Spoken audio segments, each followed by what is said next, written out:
upward, your shoulder position. You're very stacking those shoulders over those hips, which a lot of people struggle with that forwards or backwards. So it's very nice that you're sitting very vertical with your shoulders, which does help him balance on his hind end more.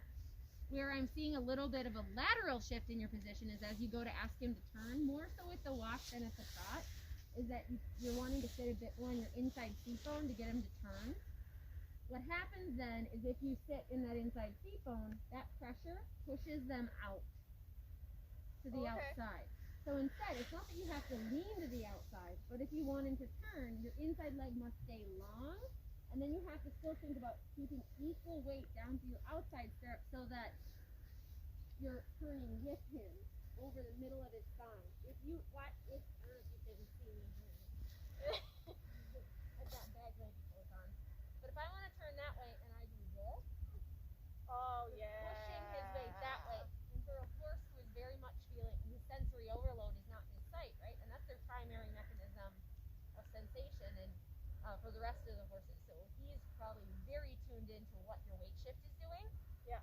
So if you want to get him to turn, I'm not saying that I want you to have go way out here, but think about every single step you're keeping equal weight in that outside stirrup. Your outside aid, your outside rein, outside leg almost create a barrier, and then you open the door on the inside. Does that make sense? Yeah. So give that a try when you go to walk him. All right.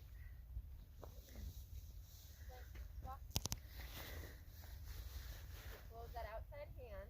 Keep that outside leg long. You can bring both hands as a unit to the inside. Close outside calf. Yeah.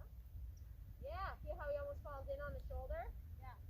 So you can keep that feel, but then add a little bit of inside leg, not to push him back out, but to lift his rib cage. Yes. Yes. Yes. Very good. Nice. And he even came to the bridle. Exactly, because he's on that slight circle, he starts to move forward from both hind feet, and then he actually can shift his rib cage and carry you. And then they fall into the contact. There's no need to. And that direct connection never comes from pulling. It comes from riding from that hind end to the front, as you probably have heard before. Yeah. Yep, bring the shoulders around. Outside aids are the barrier. Inside leg on, off. And you can use that straight line to establish the forward you need that's going to come into that rein. Okay. Good boy. Yep, stay in that outside seat bone. There you go. Good.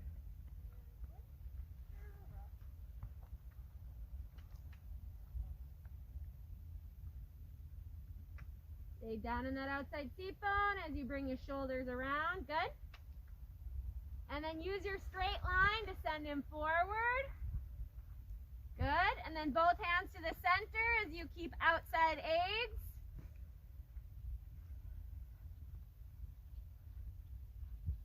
Good. And then use the straight line to send him forward again. We're avoiding the poles. That's okay. And then both hands can turn. Stay in that outside seat bone. Good. Hands down a little bit. Relax your shoulders. Stay down and outside seat bone. Good. Oh, both hands to the right. Good. And then forward on the straightaway.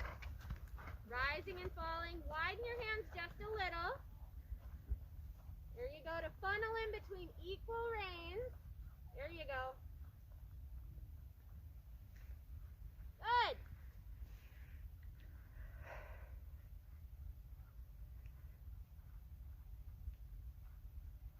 Good.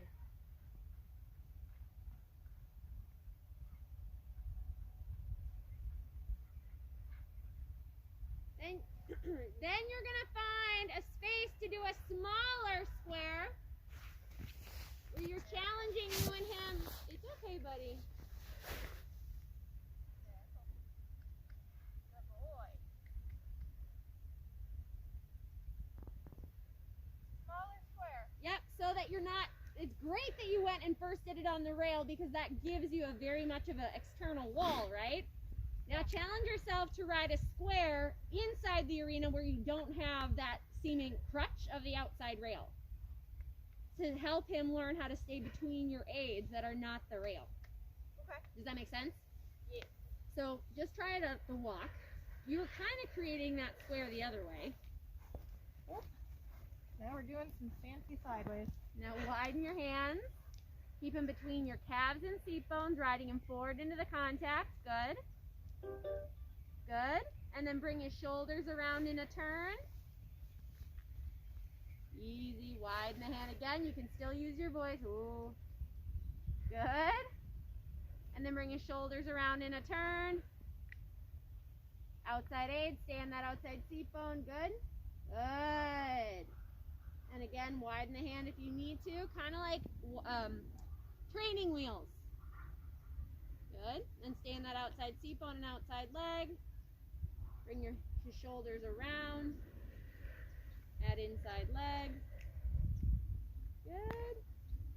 And then widen the hand if you need to. Good boy. Widen the hand. Good. Easy. Good boy. And then bring your extra credit here. Huh? It's giving some extra credit here. Good boy. And just shorten your reins just a little bit. So you don't have to move them as much to affect the change. Okay. You're good enough with your hands. You can ride with just a little bit more connection. There you go. Good. And then bring both hands to the center again. Good. And then let's try this at the trot. Okay.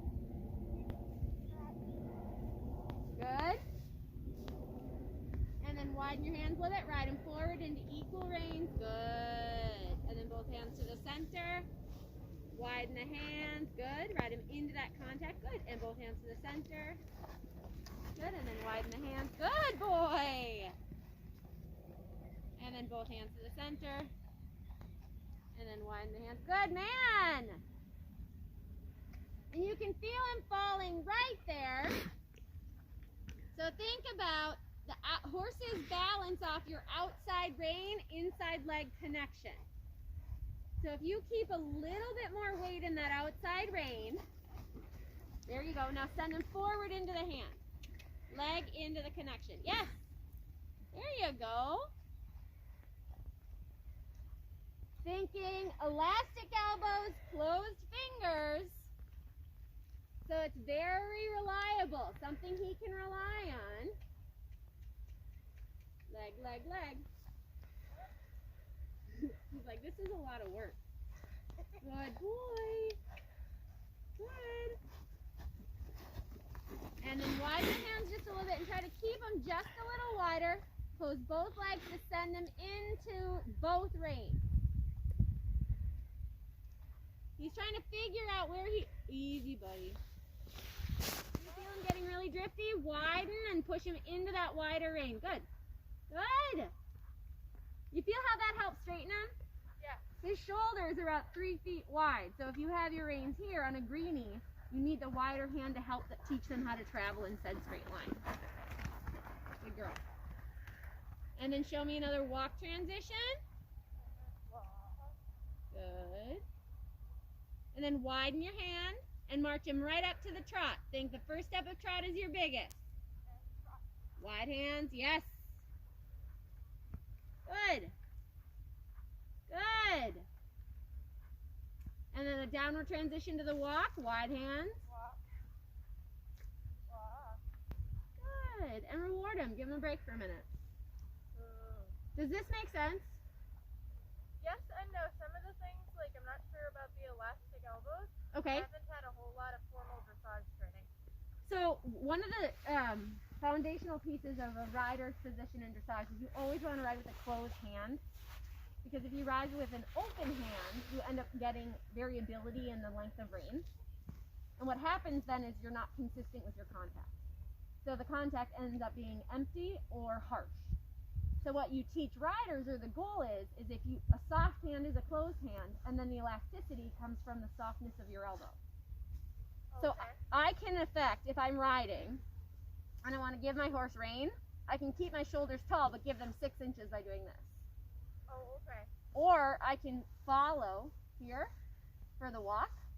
The trot, it's pretty neutral because their head doesn't really move like it does in the canter and the walk. Yeah. And in the canter, I can follow even more if I need to. Yeah. But if my rein is constantly changing length, then that actually becomes frustrating for the horse. Ooh, okay. And so you always want to ride with a closed hand. You can shorten or lengthen your rein consciously, but you don't want to constantly be letting the rein slip out of your hand. People think that open fingers is a soft hand. It's actually not, because you never develop consistency of contact with the horse. Oh, okay. So that's where that elasticness, imagine, have you ever seen side reins that have that elasticness in it? Yeah. Your elbows become that. And it just takes practice. And it can only happen if you have the body control of your upper body to stay quiet, and you have that. You've got a quiet lower leg. So that's why I mention it. On a beginning rider who can't keep their shoulders quiet, who can't stay in the middle of their horse, that's just too much detail. Yeah. But it is something that you would be ready for with how quietly you sit in the saddle and with how irregular he Thank is. you. Yeah. I know I have a long way to go, but still. Oh, we all do. We're lifelong learners. We all, honest to God, I still Yeah. take lessons. Oh yeah, absolutely. I believe in that too. And yeah, no, just keep stroking the ego. Helps, right? Clearly. But I would say like where you're seeing that drift, because I'm not seeing any predominant drift one way or the other. What I'm seeing is the inconsistency in his straightness is him not wanting to maintain that same rhythm going forward. Yeah. So when he gets behind your leg is when he drifts. Oh, okay, so that's when he's like, hey, I just want to stop. Mm-hmm. Yep. Okay. When you get him riding forward into equal rein and he's straight, or then he stays straight. Yeah. When he is a little bit behind your leg is when he starts to drift. Okay.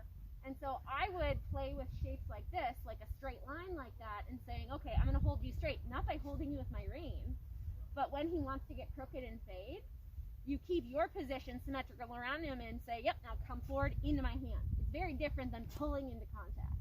Yeah. Right? It's the biomechanically correct way of saying, no, push from behind. It's classical dressage. Come from behind into my hand, and they end up meeting the bridle, and when they start to understand connection, which only comes from practicing this, they hit the bridle and they come around. When you have that consistent hand. Okay. And consistent not meaning rigid, but consistent in your hand is always there, and you kind of get them to fall in love with your hand. Oh, okay. That's the idea. There are other pieces to it, like that I'm sure you work on with him, giving to pressure.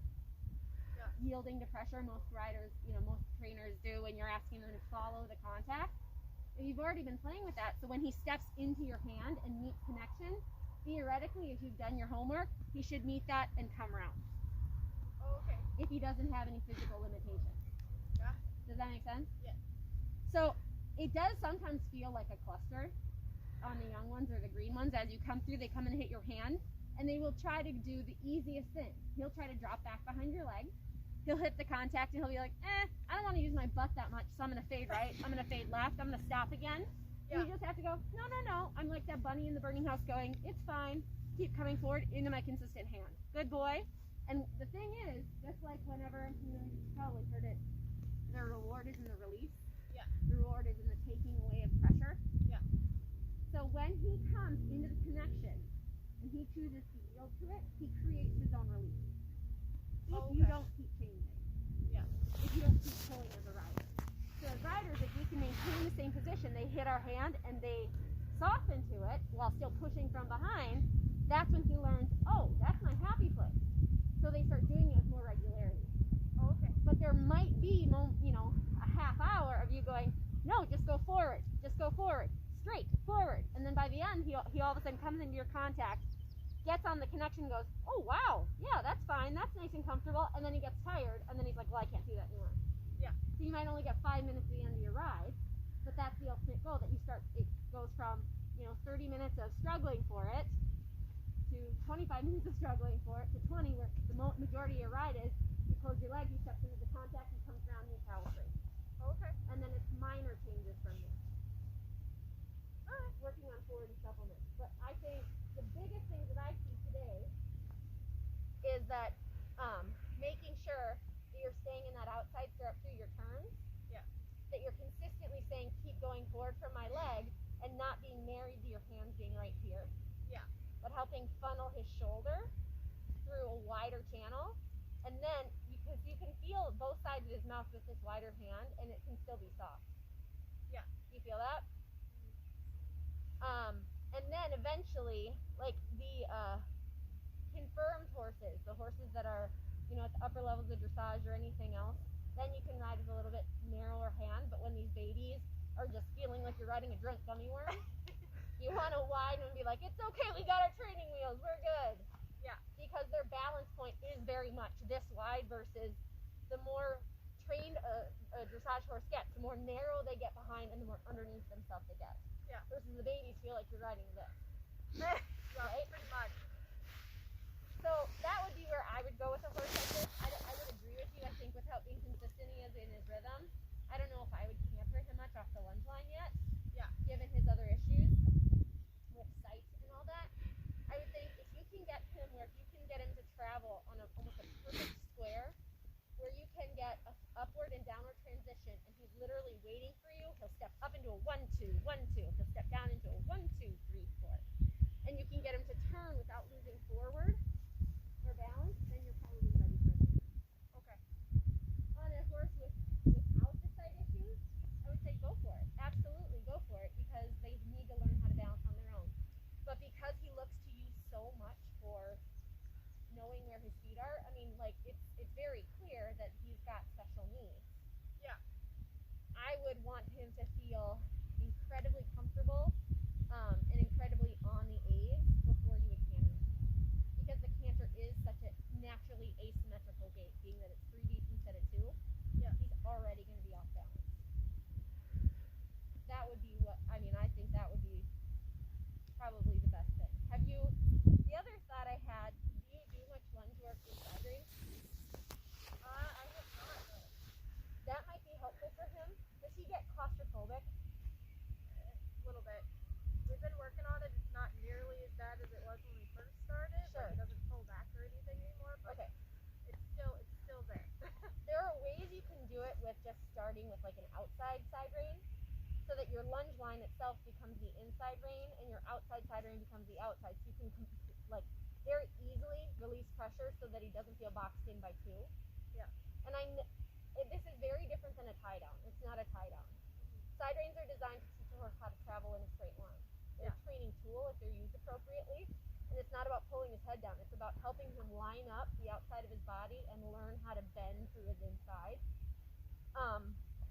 So that would be something that you could easily incorporate into your training to help him figure out how to use his body without you being that hacky sack on his back.